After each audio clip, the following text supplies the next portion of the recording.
Me llamo Valeria Montoya. Tengo 31 años. Un día antes de su boda, mi hermana me envió un mensaje de texto. Estás fuera de mi boda. Solo pertenece la familia de verdad. Lo leí 2 veces. Luego respondí con una sola oración. Mi mamá estaba en la habitación cuando Gabriela leyó mi respuesta en voz alta. Se rió fuerte. Le dijo a todos que yo estaba mintiendo. Que para la mañana siguiente aparecería en la puerta con una disculpa, como siempre hacía. Todavía se estaba riendo cuando se fue a dormir esa noche. Ya no se reía cuando sonó el teléfono a la mañana siguiente. Antes de contarte lo que pasó, si esta historia te está llegando al corazón, dale like y suscríbete ahora. Y cuéntame en los comentarios desde qué ciudad nos ves. Quiero saberlo. Ahora déjame llevarte 3 meses atrás. Al día en que entré a la oficina del novio de mi hermana y vi algo que nunca debía haber visto. Pero primero, necesitas entender el contexto. Mi padre murió de cáncer de páncreas hace 8 años. Yo tenía 23. Gabriela acababa de cumplir 18. Y mi mamá, Carmen, se derrumbó de una manera que jamás creí posible para alguien que antes dirigía la Asociación de Padres de Familia con Precisión Militar. Dejó de trabajar. Dejó de abrir el correo. Los pagos de la hipoteca se acumularon. 2 meses de retraso. Luego 3. Recuerdo haber encontrado un montón de avisos vencidos escondidos dentro de una caja de cereal, como si ocultarlos fuera a hacerlos desaparecer. Yo me había graduado 2 años antes con un título en contabilidad. Tenía un trabajo estable en una empresa mediana. Nada glamoroso, pero constante. Cuando vi esos avisos, no lo pensé 2 veces. Llamé al banco. Configuré pagos automáticos desde mi cuenta. Le dije a mi mamá que yo me encargaría hasta que se recuperara. Nunca se recuperó. Ese primer año pagué la hipoteca, los servicios y los impuestos. Llevaba a Carmen a terapia todos los martes. Ayudé a Gabriela a llenar sus solicitudes universitarias. Firmé como codeudora en su contrato de vivienda estudiantil. Y cuando llegaron las facturas de la universidad, $12,000 al año después de la ayuda financiera, yo las cubrí. Nadie me lo pidió. Eso es importante. Nadie me dijo, Valeria, ahora tienes que sostener a esta familia. Simplemente lo hice. Porque mi papá se había ido y alguien tenía que hacerlo. Seguía escuchando su voz en mi cabeza, cuídalas. No sabía que esa promesa, la que le hice a un hombre muerto dentro de mi propia mente, se convertiría en una jaula en la que pasaría los siguientes 8 años encerrada. Pero llegaremos a eso. Aquí está lo que pasa cuando eres quien da. Con el tiempo, la gente deja de ver el dar. Solo te ven a ti. Gabriela se graduó de la universidad con un título en comunicaciones y pasó por 3 trabajos en 2 años. Cada vez que renunciaba o la despedían, me llamaba a mí. No a mamá. Solo hasta que encuentre algo, decía. Pagué su renta por 6 meses seguidos. Luego su seguro de carro venció. Luego su deuda de tarjeta de crédito creció. Cada vez yo lo cubría. Cada vez ella prometía pagarme. Nunca lo hizo. Y yo nunca le cobré. La frase de mamá siempre era la misma. Gabriela es más frágil que tú. Ella siente las cosas más profundo. Como si yo no sintiera nada en absoluto. El año pasado cumplí 30 años. Era sábado. Lo había estado esperando todo el mes. Hasta había hecho una reservación en ese restaurante italiano que quería conocer. No le dije nada a nadie porque supuse que, claro, tu familia recuerda tu cumpleaños. Gabriela publicó una historia de Instagram de ella misma en un brunch con amigas. Mimogas, tabla de quesos, toda la escena. Mamá llamó a las 2 de la tarde. No para desearme feliz cumpleaños, sino para pedirme que la llevara a una cita con el podólogo. Estuve 40 minutos esperándola en ese estacionamiento.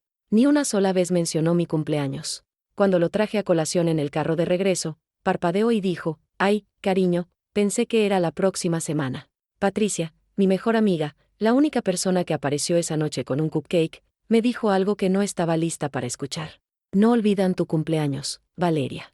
Es que simplemente no creen que importe. Tenía razón. Hace 6 meses, Gabriela se comprometió.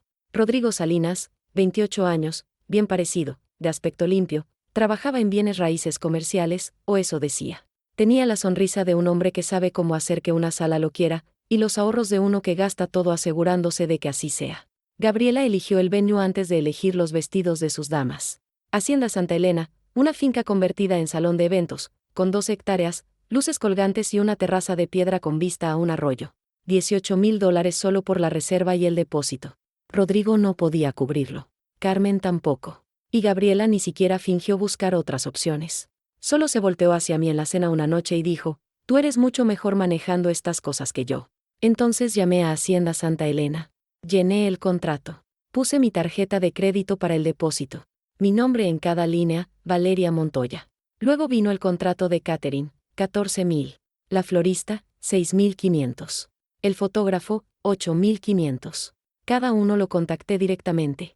Negocié los términos. Firmé los contratos. Pagué los depósitos. Gabriela nunca leyó una sola página.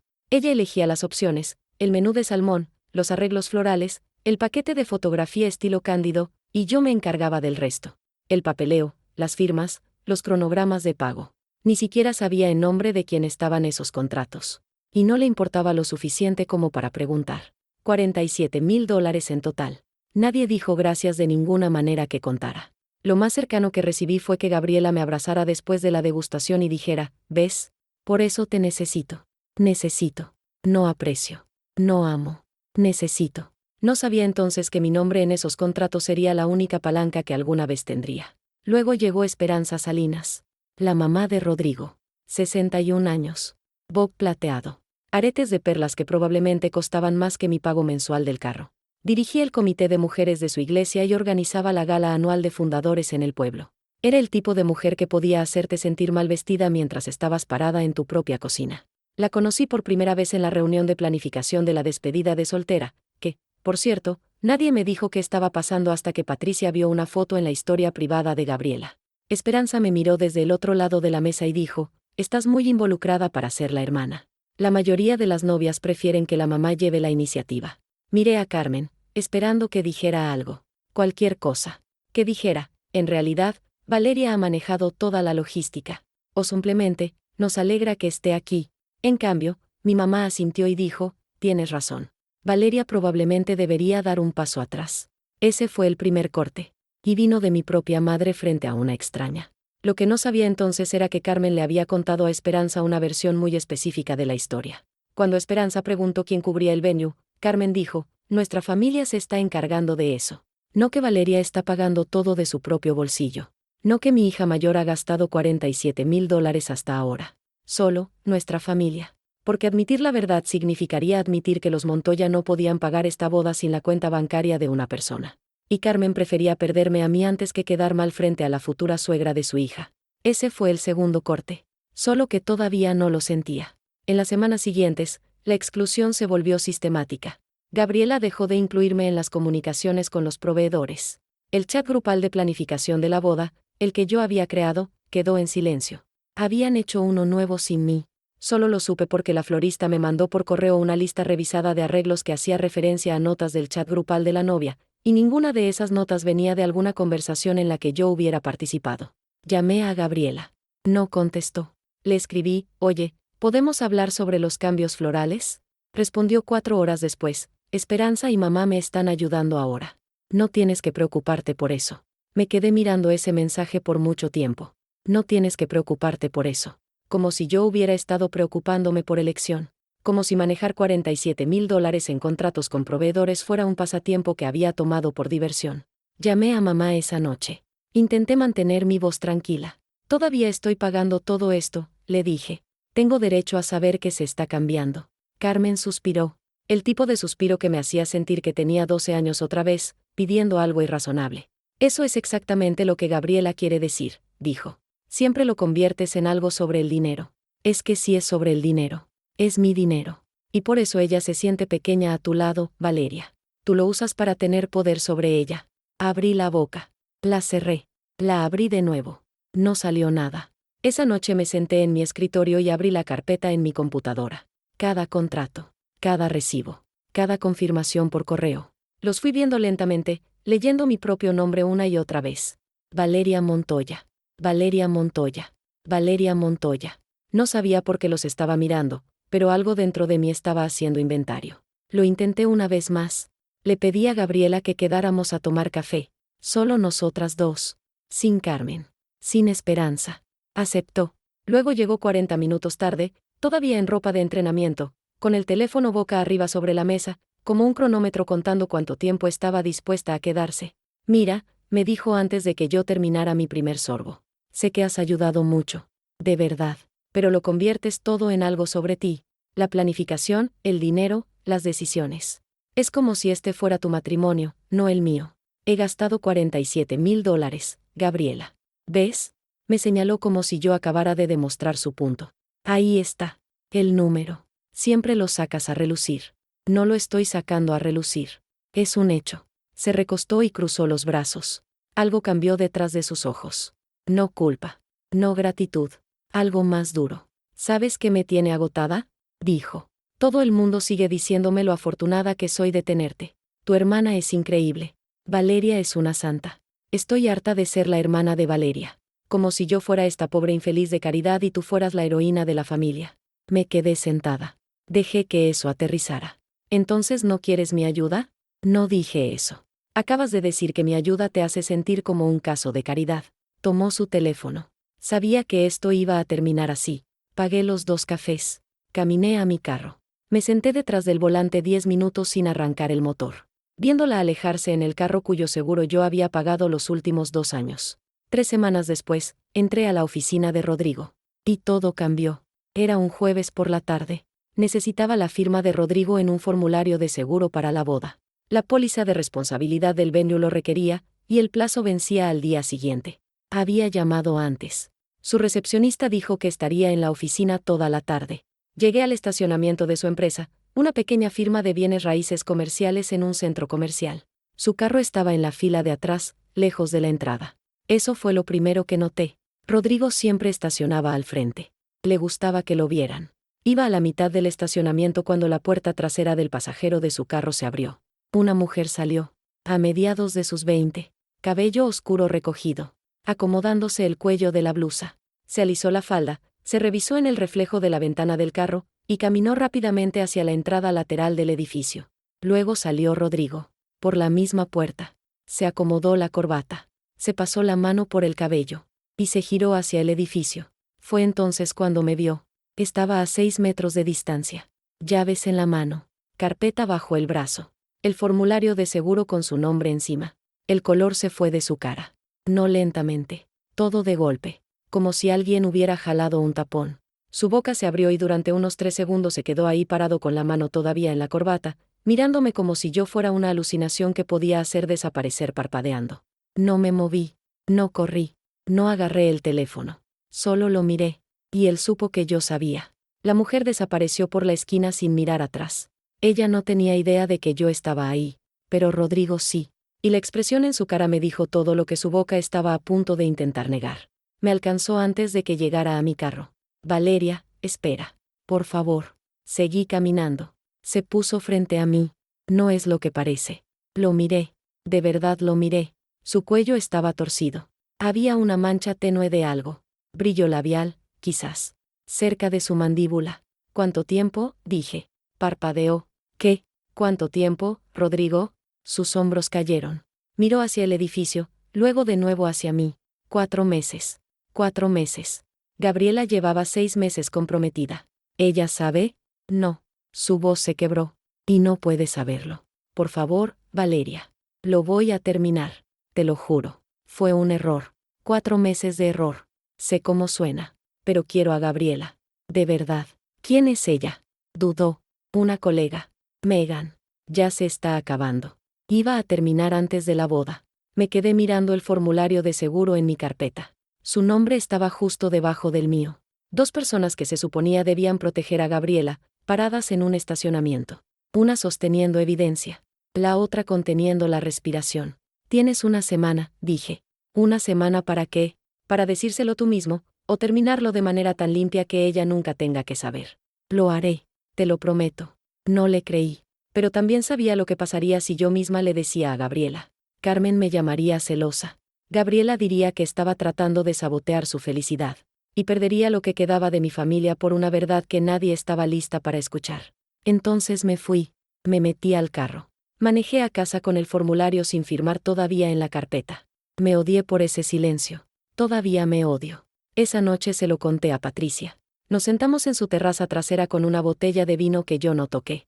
Y lo dije todo. El estacionamiento. La mujer. El cuello torcido. Los 4 meses. Patricia no dudó. Díselo ahora. Si se lo digo, mamá me va a culpar a mí. Va a decir que estoy celosa. Que estoy intentando arruinar la vida de Gabriela porque yo no tengo una. Patricia dejó su copa. ¿Y si no se lo dices y ella se entera después de que tú sabías? ¿En qué te convierte eso? En cómplice. Exacto. Rasqué la etiqueta de la botella de vino. La fui despegando lentamente, tira por tira, como si pudiera retrasar lo suficiente para que la respuesta cambiara. Dijo que lo iba a terminar. Los hombres que engañan en estacionamientos no terminan las cosas, Valeria. Tenía razón. Lo sabía. Pero aquí está la parte difícil de explicar. No estaba protegiendo a Rodrigo. Estaba protegiendo a Gabriela. Porque a pesar de todo, la exclusión, la ingratitud, él siempre lo conviertes en algo sobre ti, seguía siendo mi hermana. Y todavía la recordaba a los 18 años, llorando en mi carro la noche que murió papá, aferrada a mi manga como si yo fuera la única cosa sólida en el mundo. Entonces tomé una decisión. Le daría a Rodrigo 3 meses. Si lo terminaba de verdad, Gabriela nunca tendría que saber. Y si no lo hacía, encontraría otra manera. Fue una decisión terrible. Lo sé ahora. Pero fue la que tomé. Y la tomé porque todavía intentaba sostener a esta familia con mis propias manos. Eso es lo que no me he podido perdonar. El silencio. 3 meses pasaron más rápido de lo que esperaba. Observé a Rodrigo desde la distancia. No espiándolo, solo prestando atención. Parecía haberse alejado. El nombre de Megan dejó de aparecer en el calendario de la oficina que su recepcionista tenía visible en el escritorio de la entrada. Cuando fui a entregar el formulario firmado 2 semanas después del estacionamiento, sí, eventualmente lo firmé, él no pudo mirarme a los ojos. Solo tomó la carpeta, murmuró gracias y cerró la puerta de su oficina. Lo tomé como progreso. Quizás Patricia estaba equivocada. Quizás la gente sí podía parar. Las últimas semanas antes de la boda se convirtieron en un torbellino de detalles. Diagramas de asientos, aprobaciones de la lista de música, conteo final de invitados. Yo manejé la mayor parte por correo, ya que me habían sacado discretamente de la planificación en persona. Nadie se quejó de ese arreglo. Estaban felices de dejarme hacer el trabajo invisible siempre y cuando yo permaneciera invisible. 2 días antes de la boda, fui sola a Hacienda Santa Elena.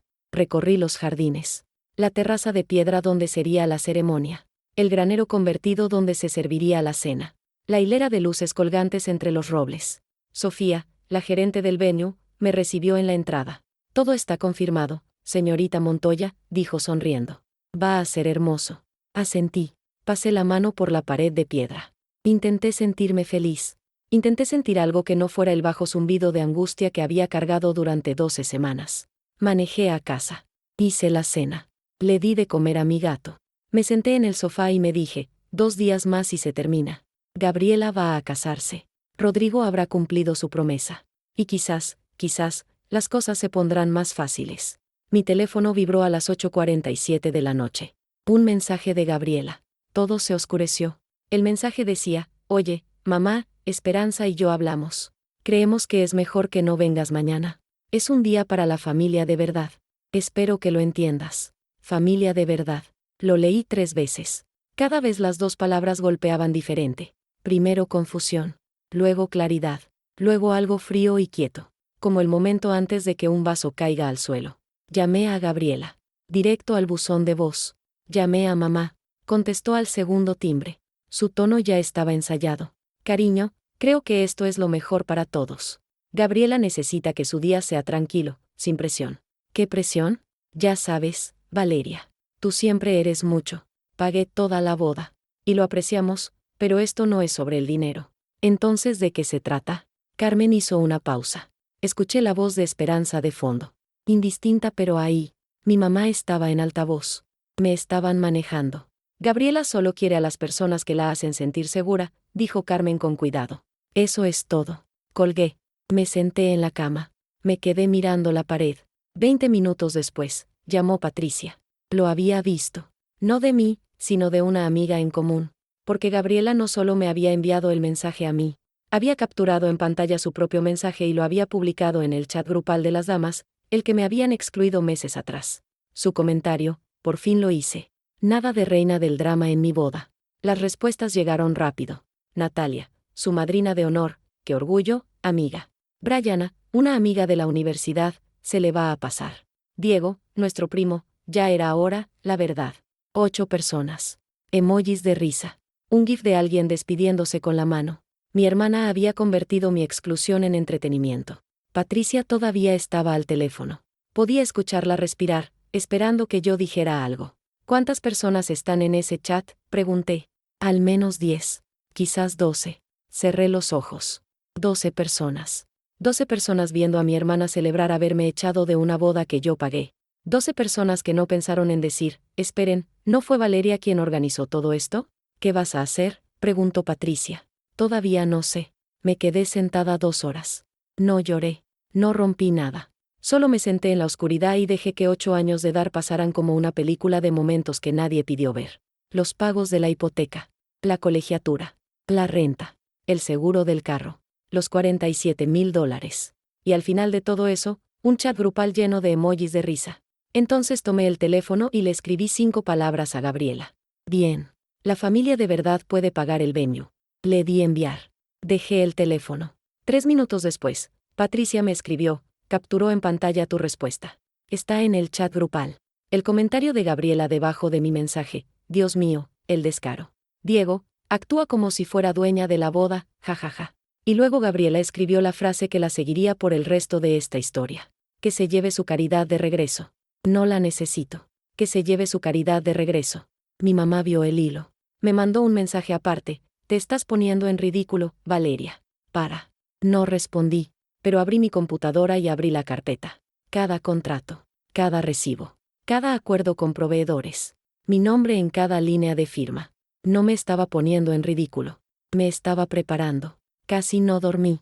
A las 7 de la mañana, el día de la boda, estaba sentada en mi mesa de la cocina con la computadora abierta y el teléfono en la mano. Patricia estaba sentada frente a mí con 2 tazas de café, una empujada hacia mí, intocada. No tienes que hacer esto, dijo. Pero su voz decía lo contrario. Tomé el teléfono y llamé a Hacienda Santa Elena. Buenos días. Habla Valeria Montoya. Quisiera cancelar la reserva a mi nombre para el evento de hoy. Silencio. Luego la voz de Sofía, cuidadosa. Señorita Montoya, ¿está segura? La boda es en 6 horas. Estoy segura. El contrato está a mi nombre. Estoy ejerciendo mi derecho a cancelar. Entiendo. Procesaré la cancelación. Recibirá un correo de confirmación en menos de 1 hora. Colgué. Patricia acercó el café. Llamé al servicio de catering. Misma conversación. Misma llamada. Mismo resultado. Luego la florista. Luego el fotógrafo. 4 llamadas. 12 minutos. Mi voz no tembló ni una sola vez. Mis manos sí. Las apreté contra la mesa entre cada llamada, sintiendo la veta de la madera bajo mis dedos, estabilizándome como una cirujana entre procedimientos. Patricia no dijo una palabra. Solo estaba ahí, sólida e inmóvil. Y cuando dejé el teléfono después de la última llamada, extendió la mano sobre la mesa y apretó mi muñeca una vez. Eso fue todo lo que necesitaba. $47,000 eliminados de la boda de Gabriela en 12 minutos. No porque quisiera venganza, sino porque cada uno de esos contratos tenía mi nombre, y a quien tenía su nombre en ellos le habían dicho que no era familia. Me quedé mirando los correos de confirmación mientras llegaban, uno tras otro. Y luego apagué el teléfono porque sabía lo que vendría después. Permíteme pausar un momento. Si alguna vez has sido quien sostiene todo, quien paga las cuentas, quien mantiene la paz, quien absorbe la culpa, y luego un día te dicen que ni siquiera perteneces, quiero escuchar tu historia. Cuéntamela en los comentarios.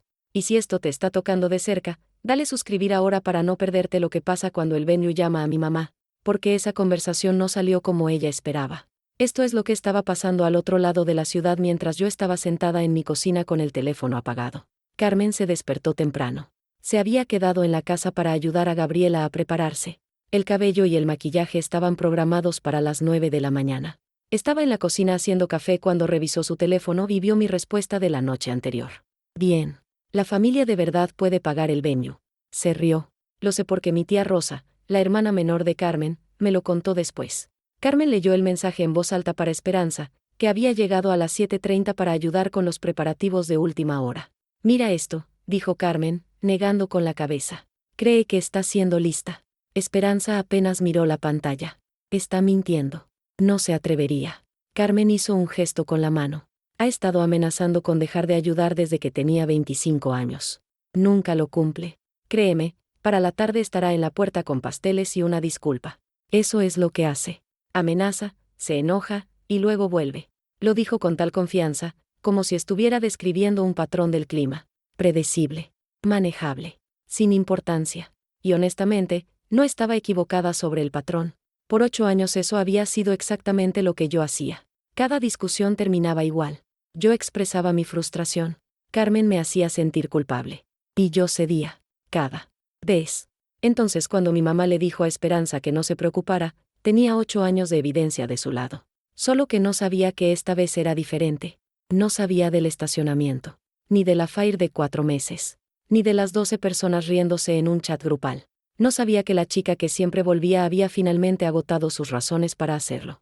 A las 8 de la mañana, Carmen ya tenía el control de la narrativa. Publicó en el chat familiar, el de tíos, primos y familiares de ambos lados, solo para avisarles: Valeria está siendo dramática porque no la incluyeron en algunas decisiones de la boda. Por favor, no la alimenten hoy. Necesita espacio para calmarse. Mi tía Rosa me llamó a las 8:15. Acababa de encender el teléfono. Valeria, tu mamá dice que estás causando problemas. Cariño, es el gran día de Gabriela. ¿Puedes? Rosa, dije, y usé su nombre deliberadamente, como siempre lo había hecho desde pequeña. ¿Te dijo ella que yo pagué toda la boda? Silencio. Dijo que la familia de Rodrigo se encargó del venue. La familia de Rodrigo no pagó un centavo. Yo pagué el venue, el catering, las flores, el fotógrafo. $47,000. Todo a mi nombre. Más silencio. Podía escuchar cómo cambiaba su respiración. Todo, cada contrato, cada depósito, cada factura. Una pausa larga. Luego, en voz baja: ¿por qué no dijiste algo antes? Porque pensé que mi familia lo sabía. Rosa no dijo nada por un momento. Cuando volvió a hablar, su voz era diferente, sin la preocupación performativa, reemplazada por algo más pesado. ¿Qué vas a hacer? Ya lo hice. Cancelé los contratos esta mañana. Rosa. Me dijeron que no soy familia, entonces dejé de pagar como si lo fuera. La llamada terminó. No sabía de qué lado estaría Rosa. Ella amaba a Carmen, pero Rosa también era el tipo de mujer que registraba cada centavo y cada agravio con la precisión de una contadora forense. Haría las cuentas. Y las cuentas no favorecerían a mi mamá. A las 9:22 de la mañana, Gabriela llamó al venue para confirmar el cronograma de montaje para la ceremonia de la tarde. Lo sé porque Sofía, la gerente, me lo contó después cuando me mandó por correo la confirmación de la cancelación. Dijo que Gabriela llamó y pidió hablar con alguien sobre la disposición de las mesas para la recepción. Sofía dijo: lo siento, pero la reserva bajo el nombre Montoya fue cancelada esta mañana. Gabriela hizo una pausa. ¿Cancelada por quién? Por la señorita Montoya. Ella es la titular del contrato. Yo soy la señorita Montoya. Soy la novia. El contrato fue firmado por Valeria Montoya. Ella es la parte autorizada. Gabriela se quedó completamente en silencio por unos 8 segundos. Luego colgó. A las 9:31 de la mañana, mi teléfono se iluminó. Lo había vuelto a encender después de la llamada de Rosa, solo para ver lo que venía. El nombre de Gabriela en la pantalla. Contesté. Dime que está mintiendo, dijo Gabriela. Su voz temblaba. Dime que el venue está equivocado. Tu venue está cancelado. El catering también. La florista. El fotógrafo. No puedes hacer esto. La boda es en 5 horas. Yo no cancelé tu boda, Gabriela. Cancelé mis contratos. Hay una diferencia. ¿Qué contratos? ¿Desde cuándo son tus contratos? Desde que los firmé. Desde que los pagué. Desde que mi nombre está en cada línea. Ella no lo sabía. De verdad no sabía en nombre de quién estaban esos documentos. Nunca había preguntado. Nunca le importó. Nunca pensó en verificarlo. Solo señalaba lo que quería y asumía que alguien más se encargaría del resto. De fondo escuché elevarse la voz de Carmen.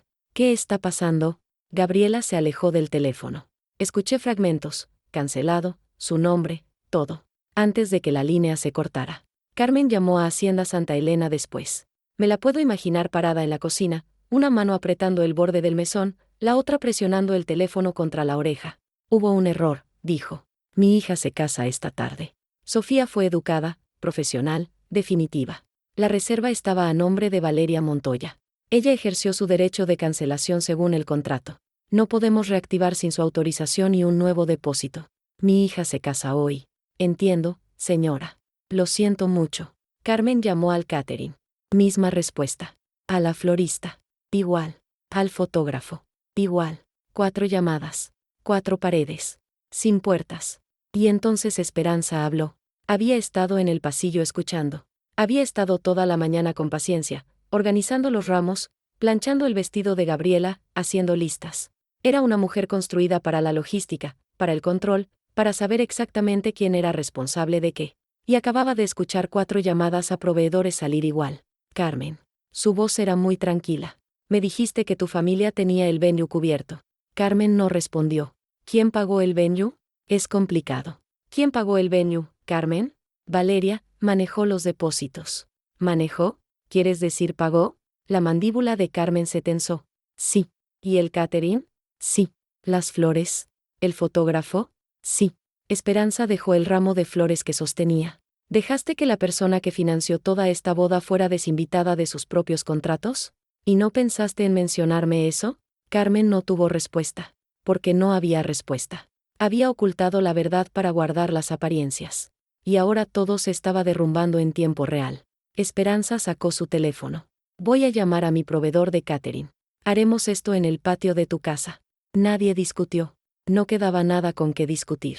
Me enteré de los detalles de segunda mano. Patricia tenía una amiga, Laura, que estaba en la lista de invitados de Gabriela. Laura le mandó actualizaciones a Patricia durante toda la mañana como una corresponsal de campo reportando desde una zona de desastre. 9:45 de la mañana, acabo de recibir un mensaje de la novia. Venue cambiado a la casa de su mamá. ¿Qué está pasando? 10:38 de la mañana, la mamá de Rodrigo está dando órdenes a todo el mundo. Alguien está acomodando sillas plegables en el patio trasero. 11:02 de la mañana, Gabriela no ha salido de su cuarto. La maquillista se fue. Al parecer nadie le avisó del cambio de venue. 11:47 de la mañana, las flores son de Costco. No estoy bromeando. Me senté en mi sofá leyendo estos mensajes y no sentí nada. Ni satisfacción. Ni culpa. Solo una planicie que llega cuando llevas 8 años cargando un peso y de repente desaparece y tu cuerpo no sabe qué hacer con todo ese espacio vacío. Patricia vino a casa. No dijo mucho. Se sentó a mi lado y fue leyendo las actualizaciones de Laura y de vez en cuando me miraba como si buscara grietas. ¿Estás bien?, preguntó al mediodía. Creo que sí. Hiciste lo correcto. Lo sé. Desde luego que no fui. No fui. Pero podía imaginarlo. El patio trasero de Carmen, un cuarto de hectárea con un columpio oxidado de nuestra niñez todavía parado en la esquina. Sillas blancas de plástico prestadas de la iglesia. Mesas plegables con manteles que no llegaban a los bordes. Un parlante Bluetooth sobre el barandal del porche reproduciendo una lista de Spotify en lugar del cuarteto de cuerdas que Gabriela había elegido 6 meses atrás. Y Esperanza. Esperanza parada en el medio de todo eso. Boca apretada. Viendo a su hijo casarse en un ambiente que no correspondía en nada con las invitaciones que había enviado. Las invitaciones que decían Hacienda Santa Elena. Los invitados empezaron a llegar a la 1 de la tarde.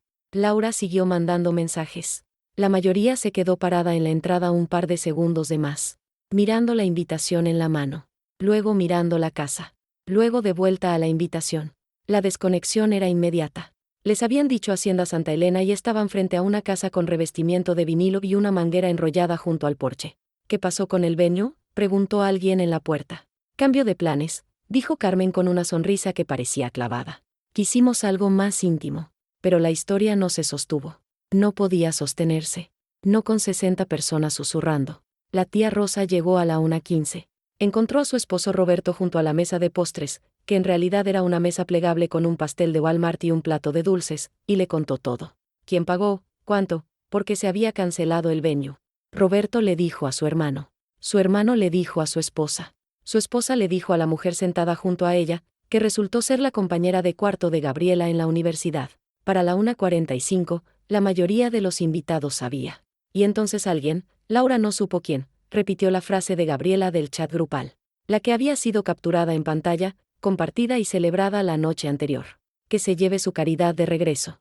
No la necesito. La frase se propagó entre la gente como una piedra caída en aguas poco profundas. La gente miró a su alrededor. Las sillas de plástico. Las flores de Costco. El parlante Bluetooth crujiendo a través de una canción de amor. Miró los platillos caseros amontonados sobre el mostrador de la cocina. Cacerolas y crockpots y una bandeja de pinbells del supermercado. Que se lleve su caridad de regreso. Cada silla plegable en ese patio era prueba de cuánto la necesitaba Gabriela exactamente. La ceremonia fue a las 2 de la tarde. Corta. Un oficial local que Esperanza había llamado esa mañana. Gabriela caminó por una tira de tela blanca extendida sobre el pasto sosteniendo un ramo de hortensias todavía envueltas en plástico de Costco desde el fondo. Carmen caminó junto a ella.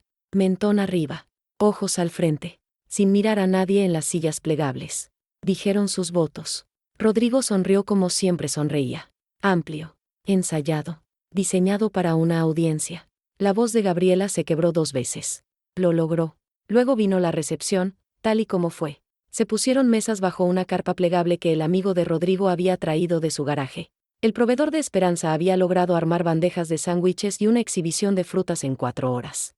El parlante Bluetooth reproducía Ed Sheeran en aleatorio. La gente comía. La gente bebía. La gente intentaba con mucho esfuerzo actuar como si todo esto fuera normal. Eran las 3:15 cuando ocurrió. Mesa 3. Lado de Rodrigo.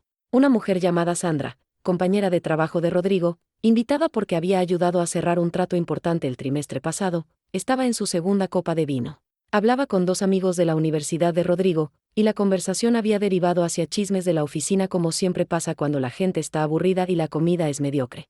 No puedo creer que realmente lo haya hecho, dijo Sandra, señalando a Rodrigo con su copa de vino. Después de todo lo de Megan en la oficina. Uno de los amigos frunció el ceño. ¿Qué quieres decir? Sandra hizo una pausa. Los miró. Se dio cuenta lentamente de que lo que ella sabía no era de conocimiento general fuera del edificio. Espera, dijo. ¿Ustedes no sabían lo de Megan? La mesa se quedó en silencio. Luego no en silencio. Luego muy ruidoso en dirección al grupo de novios. Le llegó a Gabriela en menos de 10 minutos. Sandra le dijo a los amigos de Rodrigo. Los amigos le dijeron al mejor hombre. El mejor hombre sacó a Rodrigo aparte. Y lo que sea que le dijo hizo que la cara de Rodrigo pasara de morena a gris en unos 3 segundos. Pero era demasiado tarde. Natalia, la madrina de honor, ya lo había escuchado de la novia del padrino, que estaba sentada en la mesa de al lado. Natalia fue directo a Gabriela. No sé exactamente qué le dijo. El mensaje de Laura solo decía, Dios mío. Dios mío. Gabriela le está preguntando a Rodrigo quién es Megan frente a todos. Gabriela estaba parada en el medio del patio. Todavía con el vestido. Todavía sosteniendo el ramo. Miró a Rodrigo y lo dijo en voz alta. Lo suficientemente alto para que las primeras 3 filas de sillas lo escucharan. ¿Quién es Megan? Rodrigo se acercó a ella. Amor, no es nada. ¿Quién es Megan? Él abrió la boca. La cerró. Miró alrededor las 60 caras observándolo. Y no encontró ni una sola que le ofreciera ayuda. Le dijo lo suficiente. No todo. Pero lo suficiente para que Gabriela dejara de hablar. Lo suficiente para que el ramo cayera de su mano sobre el pasto. Lo suficiente para que se sentara en la silla blanca de plástico más cercana y mirara el suelo como si intentara leer algo escrito en la tierra. Esperanza se movió primero. Cruzó el patio, tomó el brazo de Rodrigo, y lo jaló hacia la entrada. Nos vamos ahora. No opuso resistencia. Carmen estaba junto a la mesa del pastel, una mano sobre el borde, mirando el pastel de Walmart como si contuviera instrucciones de qué hacer a continuación. Los invitados se fueron en grupos. Despedidas silenciosas. Ojos hacia otro lado. La tía Rosa doblaba manteles sin mirar a Carmen. Para las 3:45 de la tarde, el patio estaba vacío. Nadie cortó el pastel. Mucha gente me ha preguntado, ¿lo planeé? ¿Envié a Sandra? ¿Organicé que el secreto de Rodrigo saliera a la luz en su propia boda? No lo hice. No sabía que Sandra estaría ahí. No la apunté hacia una copa de vino y una lengua suelta. Simplemente dejé de proteger un secreto que nunca fue mío cargar. A veces cuando das un paso atrás, la verdad encuentra su propio camino hacia la superficie. Si eso te llegó al corazón, si alguna vez cargaste la mentira de alguien para protegerlo, suscríbete y comparte esta historia. Porque el final no es lo que crees. Gabriela me llamó a las 6 de la tarde.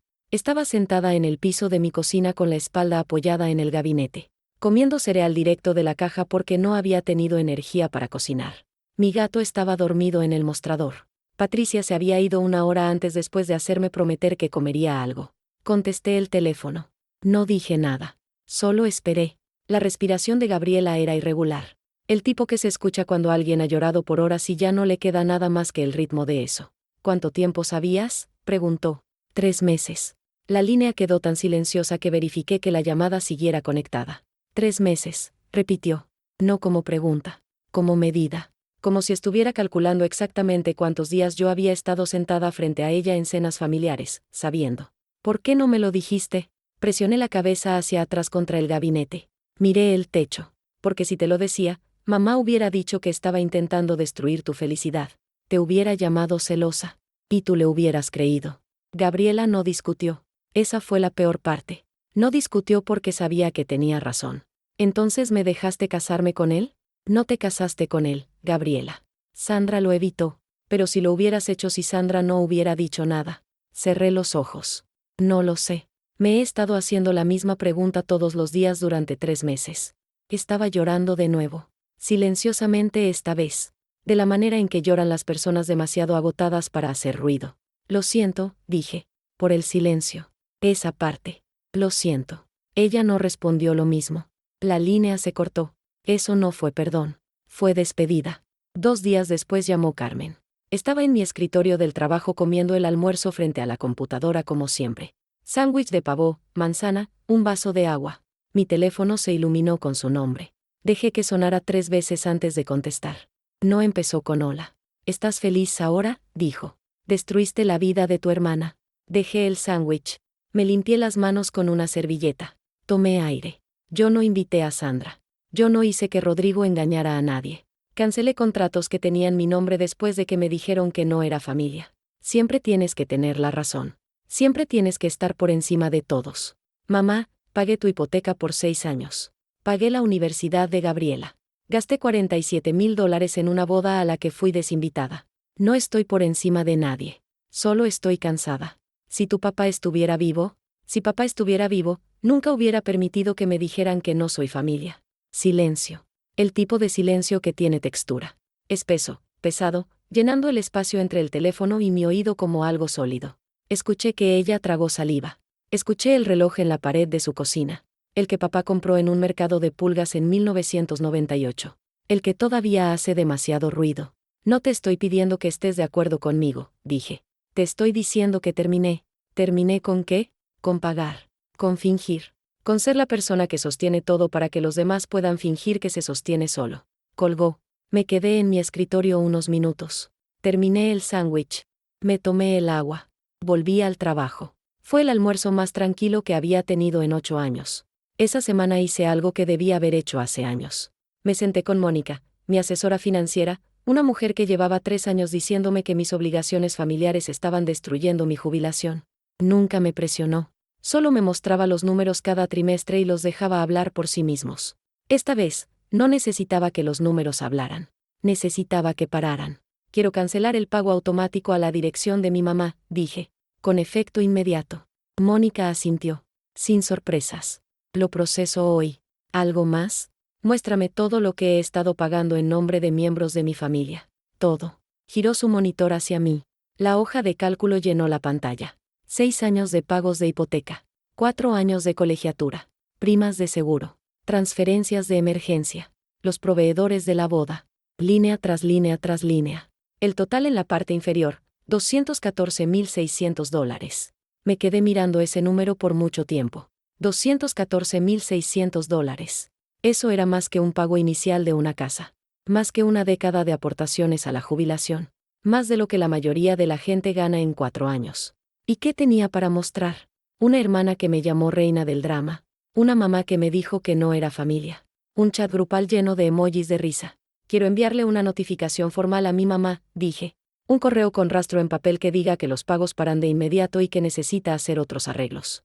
Mónica lo redactó en el momento. Profesional. Claro. Final. Lo firmé. Lo envió. Patricia y yo salimos a cenar esa noche. Me preguntó cómo me sentía. Como si acabara de dejar caer algo muy pesado, dije. Y mis brazos no saben qué hacer todavía. Levantó su copa. Ya sabrán. La llamada que no esperaba llegó 3 días después. La abuela Dolores. 72 años. Afilada como un cuchillo envuelto en una cobija. Vivía en un hogar asistido a 20 minutos del pueblo. No porque no pudiera cuidarse sola, sino porque sus rodillas habían cedido y las escaleras de su antigua casa se habían vuelto una negociación. Seguía perdiendo. Llamó un domingo en la mañana. Yo seguía en cama. Rosa me lo contó todo, dijo. Sin preámbulo. Sin charla. Así era Dolores. ¿Estás enojada conmigo?, pregunté. Sonaba como de 12 años de nuevo. Estoy enojada conmigo misma. Vi a Carmen hacerte esto por años y no dije suficiente. Debí haber hablado más. Jalé la cobija hasta el mentón. Miré el techo. ¿Sabes a quién me recuerdas?, dijo. A tu papá. Era igual. Daba hasta que no quedaba nada. Cargaba a toda la familia sobre sus espaldas y nunca se quejaba. ¿Y sabes qué le dio eso? Una familia que olvidó que era humano. El cáncer llegó después. Presioné la mano sobre mis ojos. Algo se abrió en mi pecho que había estado cerrando desde hacía semanas. Él te hubiera dicho que pararas hace mucho, dijo Dolores en voz baja. Te hubiera dicho que sostener a una familia no es tu trabajo si la familia no te sostiene a ti. Lloré por primera vez desde el mensaje de Gabriela. No del tipo silencioso. Del tipo donde todo tu cuerpo participa. Donde no puedes respirar bien y tu cara hace cosas que no puedes controlar. Dolores esperó. No me mandó a callar. No dijo que todo estaba bien. Solo se quedó en la línea y me dejó derrumbarme. No vuelvas por culpa, dijo finalmente. Vuelve cuando quieras. Y solo si quieres. 2 semanas después de la boda, el mundo de Carmen empezó a encogerse. La tía Rosa dejó de llamar. No de forma dramática. Simplemente paró. Las llamadas del domingo que habían sido un ritual por 20 años desaparecieron silenciosamente. Cuando Carmen llamaba a Rosa, las conversaciones eran cortas, educadas, y llenas del tipo de silencio que lo dice todo sin decir nada. Creo que necesitas hablar con Valeria primero, le dijo Rosa. En la iglesia, el ancla de Carmen, el lugar al que había ido cada domingo desde el funeral de papá, las cosas cambiaron. Solía sentarse en la tercera fila. Ahora se deslizaba hacia la parte trasera. No porque nadie le dijera, sino porque las mujeres con las que solía sentarse habían escuchado la historia. La verdadera. La de una mujer que echó fuera a la hija que había gastado $200,000 sosteniendo a la familia y luego mintió al respecto frente a sus futuros consuegros. Nadie confrontó a Carmen. Así no funcionan los pueblos pequeños. Solo hicieron espacio. El tipo de espacio que se siente mucho como distancia. El aviso de hipoteca llegó 3 semanas después de que cancelé el pago automático. Lo sé porque Rosa lo mencionó, no para ser cruel, sino porque le preocupaba la casa. Carmen tenía 30 días para hacer un pago que no había hecho por su cuenta en 6 años. Escuché todo esto de segunda mano y lo dejé estar sin actuar sobre ello. Esto es lo que la gente no te dice sobre los límites. No se sienten como una victoria. Se sienten como estar parada en un precipicio que tú misma construiste, viendo arder el puente detrás de ti y sabiendo que tú eres quien encendió el fuego. El después de Gabriela fue más silencioso y de alguna manera peor. Oficialmente canceló el compromiso 4 días después de la ceremonia del patio. Rodrigo se fue del apartamento que compartían, el mismo cuya renta estaba dividiendo con un salario que resultó ser un 60% de lo que le había dicho a Gabriela. Era otra mentira en una pila que seguía creciendo. Esperanza cortó lazos limpiamente, sin llamada dramática, sin explosión. Simplemente dejó de responder los mensajes de Carmen. La familia Salinas se cerró hacia adentro y cerró la puerta. En un pueblo pequeño, ese tipo de silencio es más ruidoso que gritar. Gabriela se mudó de regreso a la casa de Carmen, a su vieja habitación, a la cama individual con el edredón lavanda que tenía desde la preparatoria. En la oficina, el mundo de Rodrigo no estaba mucho mejor. Sandra, la mujer cuyo comentario con el vino había detonado la recepción, no había guardado silencio por malicia. Genuinamente asumía que todos sabían lo de Megan. Pero una vez que la historia regresó a la empresa, Rodrigo se convirtió en el tipo que quedó expuesto en su propia boda. El tipo de reputación que te sigue a cada sala de juntas. 3 semanas después de la boda, Gabriela me envió un solo mensaje: sé que crees que me lo merecí. Lo leí un martes en la noche mientras calentaba sobras. Miré las palabras. Consideré 12 respuestas diferentes. No elegí ninguna. No porque la estuviera castigando. No porque estuviera demostrando algo. Es que no estaba lista. La herida todavía estaba abierta, y no me fiaba de mí misma para responder sino ceder completamente o cortarla del todo. Y no quería hacer ninguna de las dos. Así que dejé el mensaje en leído y me fui a la cama. Algunas conversaciones necesitan silencio antes de poder contener palabras. Un mes después de la boda, me ascendieron. Gerente senior. Venía con una oficina de esquina, un pequeño aumento y, más importante, el reconocimiento de que había estado haciendo el trabajo por 2 años sin el título. Mi jefe dijo algo durante el anuncio que se me quedó: Valeria entrega de forma consistente y nunca pide crédito. Casi me reí. Claro que no pedía crédito. Me habían entrenado para no hacerlo. Pero el ascenso no fue el verdadero cambio. El verdadero cambio fue más silencioso. Por primera vez en 8 años, no estaba presupuestando alrededor de la crisis de alguien más. Sin transferencias de emergencia. Sin cheques de solo esta vez. Sin pagos automáticos sangrando de mi cuenta para cubrir la vida de alguien más. Mónica me envió un estado de cuenta trimestral y me quedé mirando el saldo como si perteneciera a una extraña. Me cambié de apartamento. Encontré uno de un cuarto más cerca del hogar de Dolores. 10 minutos en lugar de 30. Nada lujoso, pero tenía un pequeño balcón y luz de la mañana y suficiente espacio para que mi gato se sentara en un rayo de sol, lo que se sentía como lujo. Los fines de semana visitaba a Dolores. Comíamos pastel, ella prefería de cereza, yo de nuez, y veíamos repeticiones de Jeopardy. Ella le gritaba a la televisión cuando los concursantes fallaban preguntas fáciles y yo le rellenaba el té. Durante esas 2 horas el mundo se sentía manejable. Empecé a ver a una terapeuta, la doctora Fuentes, 50 y tantos años, lentes de lectura en una cadena. En la primera sesión me hizo una pregunta que no pude responder. Si dejaras de dar, ¿quién eres? La miré fijamente. No lo sé, dije. Nunca he dejado de dar. Entonces por ahí empezamos. No fue un avance. Fue una grieta en la pared, pequeña para perderse, grande para dejar entrar luz. 3 meses después de la boda, Gabriela me envió un segundo mensaje.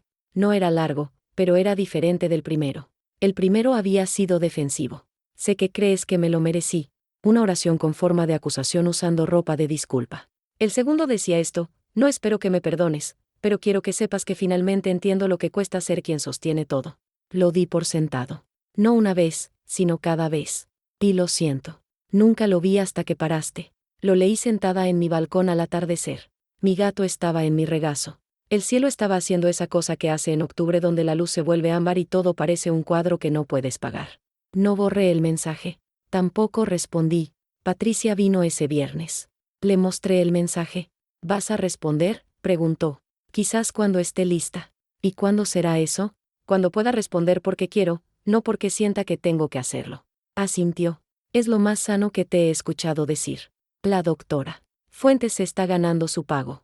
Me enteré a través de la tía Rosa que Gabriela había comenzado terapia propia. Que había conseguido un trabajo, marketing de nivel inicial en una pequeña empresa del pueblo vecino. Que estaba pagando las cuentas del mandado de Carmen ahora, lo cual tenía su propia poesía. No me comuniqué. Todavía no. Había una parte de mí que quería hacerlo. La parte que recordaba a la chica aferrada a mi manga la noche que murió papá. Pero había otra parte, más nueva y más callada, que decía: espera. Asegúrate de que estás caminando hacia algo, no solo cayendo de regreso en viejos patrones. Entonces esperé. Un domingo a finales de octubre fui al cementerio. Era una de esas mañanas donde el aire es suficientemente frío para despertarte, pero el sol suficientemente cálido para perdonarlo. Estacioné junto al roble viejo, el mismo lugar donde había estacionado 100 veces, y caminé el camino de grava hasta la lápida de mi papá. Jaime Montoya, 1971-2016. Amado esposo y padre. Me senté en el pasto. Estaba húmedo. No me importó. Hola, papá. Solía venir aquí y hablarle sobre todo. La hipoteca, la colegiatura, las facturas, la familia. Lo actualizaba como si él fuera un director en una junta y yo estuviera entregando un informe trimestral. Aquí va lo que está pasando. Aquí lo que estoy gastando. Aquí lo que estoy sosteniendo. Pensaba que eso era lo que él quería escuchar. Esta vez dije algo diferente. Cumplí mi promesa. 8 años. Mantuve la casa. Mantuve a mamá estable. Ayudé a Gabriela a terminar la universidad. Pagué todo. Y aparecí cada vez. Y nunca me quejé. Ni una sola vez. Un pájaro se posó en la lápida, inclinó la cabeza hacia mí y se fue volando. Pero me perdí a mí misma haciéndolo. Y creo que si estuvieras aquí, me hubieras dicho que parara hace mucho tiempo. Me hubieras dicho: ya fue suficiente, mija. Cuídate tú ahora. Me senté ahí 10 minutos sin decir nada más. Solo respirando. Solo estando en un lugar que solía hacerme sentir culpable y que ahora por primera vez me hacía sentir en paz. Me levanté. Toqué la parte superior de la lápida. Cumplí tu promesa, papá. Pero ahora me estoy haciendo una nueva a mí misma. Caminé de regreso al carro. No lloré. Solo manejé a casa. La gente me pregunta si me arrepiento. La pregunta normalmente viene en 2 partes. La primera: ¿me arrepiento de los proveedores de la boda? Esa es fácil. No. Esos contratos tenían mi nombre. Pagué cada centavo. Me dijeron que no era familia. Actué en consecuencia. Yo no volé la boda. Retiré lo que era mío. El resto se derrumbó solo. La segunda pregunta es más difícil. ¿Me arrepiento de haberle guardado el secreto a Rodrigo 3 meses? Todos los días. Debí haberle dicho a Gabriela en el momento en que lo vi en ese estacionamiento. Debí haber caminado directo a la cocina de Carmen y ponerlo sobre la mesa como una factura vencida. No lo hice porque todavía intentaba proteger a alguien que no quería mi protección. Y ese silencio, esos 3 meses tragándome una verdad que no tenía derecho a cargar, es lo único que me devolvería si pudiera. Pero esto es lo que he aprendido sentada en la oficina de la doctora Fuentes cada jueves a las 4 de la tarde. No puedes proteger a alguien de la verdad. Y no le debes tu sacrificio a nadie que no te considere digna de quedarse. Poner un límite no es venganza. No es crueldad. No es egoísmo. Es el momento en que dices, en voz alta o dentro de tu cabeza: existo. Importo. Y me elijo a mí misma. No porque no los ame, sino porque amarlos me estaba matando y nadie lo notaba. Antes pensaba que los límites eran muros. Algo que construyes para mantener a la gente afuera. pero no son muros. Son puertas. Y por primera vez en 31 años, aprendí que soy yo quien decide quién entra. No mi mamá. No mi hermana. No el fantasma de una promesa que le hice a un hombre muerto en mi propia cabeza. Yo. 6 meses después estoy sentada en mi apartamento un jueves en la noche. Hay pasta en la estufa. Nada complicado, solo ajo y aceite de oliva y lo que quedaba en el refrigerador. Mi gato está en el mostrador de nuevo, lo cual he dejado de fingir que me molesta. La puerta del balcón está abierta y el aire de noviembre está entrando. Tengo la lista de música favorita de papá en aleatorio. Springsteen, Tom Petty, esa canción de Fleetwood Mac que siempre ponía en los viajes de carretera. Carmen no ha llamado. Ya no espero que lo haga. Refinanció la casa. Rosa la ayudó a encontrar un banco. El pago mensual es más alto ahora, pero es de ella. Su nombre, su responsabilidad. Escucho que está saliendo adelante. No prosperando, pero saliendo adelante. Esa solía ser mi palabra. Gabriela está trabajando. Pagando su propia renta por primera vez. Yendo a terapia. Rosa dice que está diferente. Más callada. Más cuidadosa con la gente. No sé si eso es crecimiento o solo agotamiento. A veces se ven igual desde lejos. No he respondido su segundo mensaje, pero tampoco lo he borrado. Está en mis mensajes como una puerta que podría abrir algún día. No hoy. No mañana. Pero algún día. Dolores y yo seguimos comiendo pastel los sábados. La semana pasada me ganó al Scrabble por 42 puntos y me dijo que estaba perdiendo mis facultades. Le dije que estaba haciendo trampa.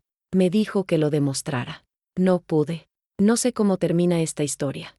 No sé si Gabriela y yo encontraremos el camino de regreso. No sé si Carmen alguna vez entenderá. Pero sé esto. Ya no soy la red de seguridad para personas que no me valoran. Y por primera vez en 8 años, eso es suficiente. Esa es mi historia.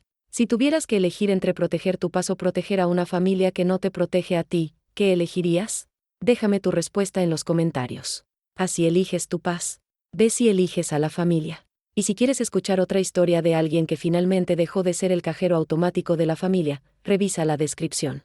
Tengo una que te va a dejar sin palabras. Gracias por quedarte hasta el final. Dale like, suscríbete, y te veo en el próximo video.